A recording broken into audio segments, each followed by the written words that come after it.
What is going on, my future meta millionaires? It is your boy Terry Stonkers, and welcome to my channel, baby, by the dip. All right, guys, in today's video, we're going to talk about oil in a sense, and that's relating to MMTLP because I believe MMTLP is going to be an oil play. That's just my personal opinion. Whether it's a private company or it's traded, on the Nasdaq or whatever, it's going to be taken over by someone. That's my personal opinion, or sold off to someone in some way, shape, or form.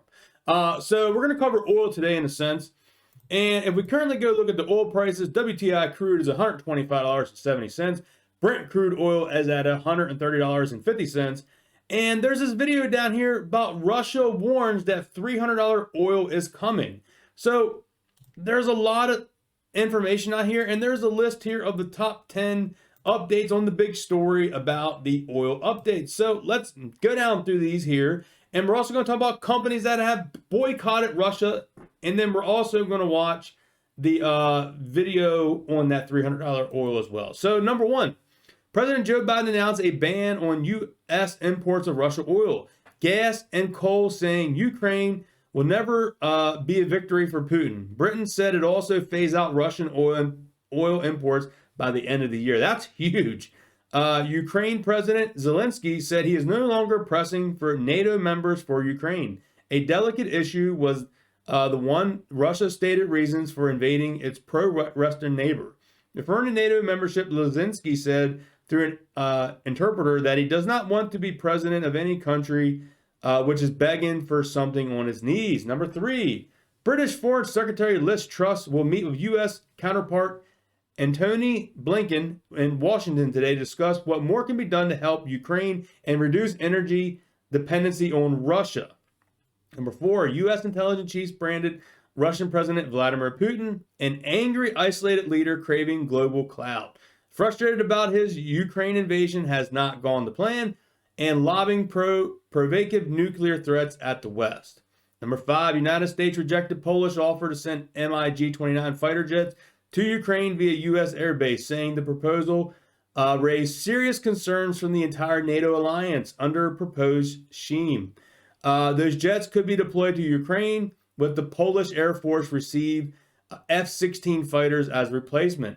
Number six, the European Union has announced 500 million euros for humanitarian aid to Ukraine, saying it has taken 2 million refugees fleeing Russian invasion so far and expected millions more. Number seven, international rating agency Fitch Ratings said it has downgraded Russia's long-term foreign currency issuer default rating from C from B, rating to C from B.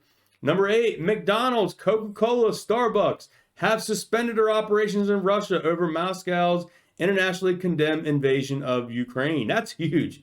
Number nine, the BBC announced it was resuming English language broadcasting from Russia after suspending reported as it examines tough new media laws. The News Statement Corporation said it's considered new legislation along the urgent need to report from inside Russia. And number 10, the UN Refugee Agency, UNHCR, said the number of people have fled to Ukraine in the Eastern and Central European reached 2 million on Tuesday amid renewed efforts to create safe evacuation corridors for cities under attack. So this is a great article here. The ban on Russia oil, Ukraine's new NATO stand as war enters day 13 in the 10 facts. So what we're going to do now, guys, is go watch this article. I'm going to let the article play. I'm going to take off the video here so that way we can watch this here and get the whole gist of what's going on.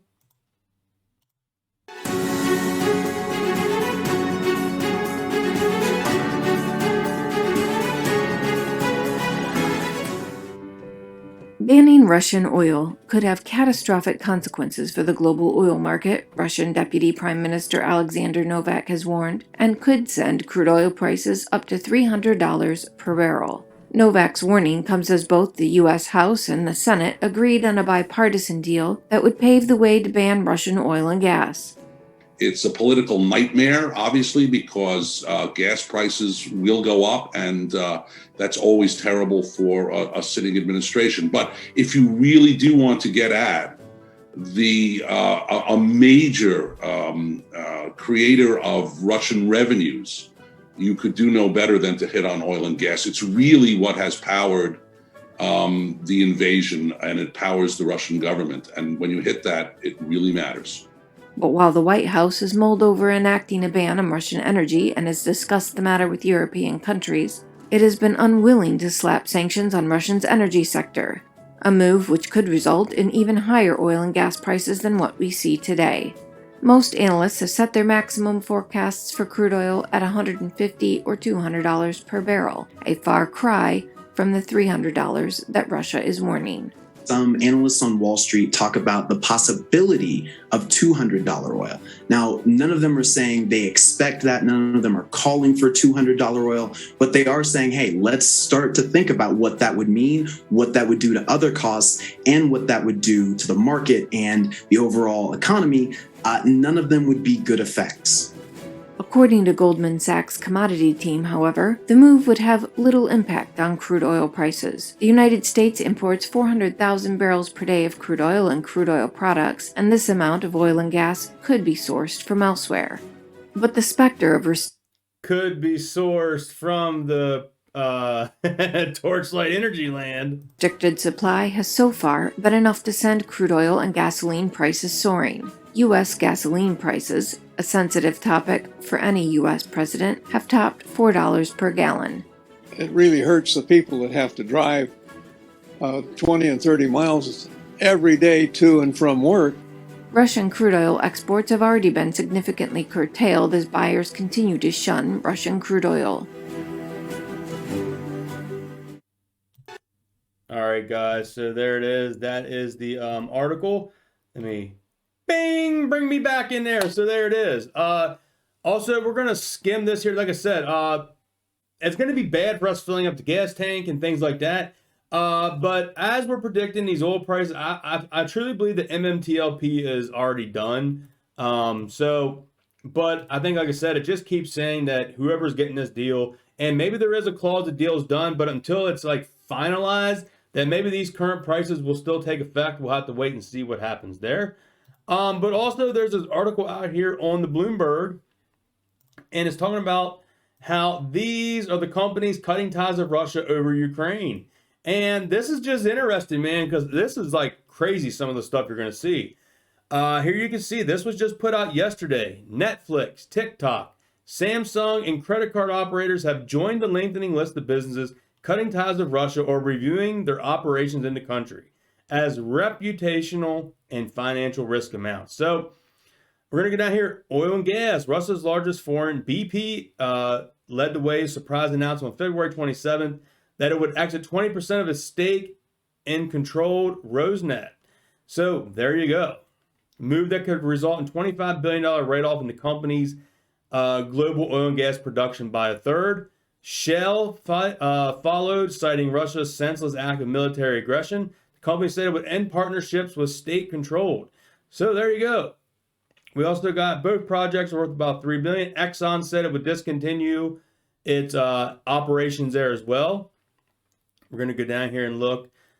We got Equinor ASA, which is Norway's state-owned energy plant, said it would start withdrawing from its joint ventures in Russia, worth about $1.2 billion. So here in finance, Visa and MasterCard said on Saturday they are suspending operations in Russia. That is huge. Also here, we got American Express followed on Sunday.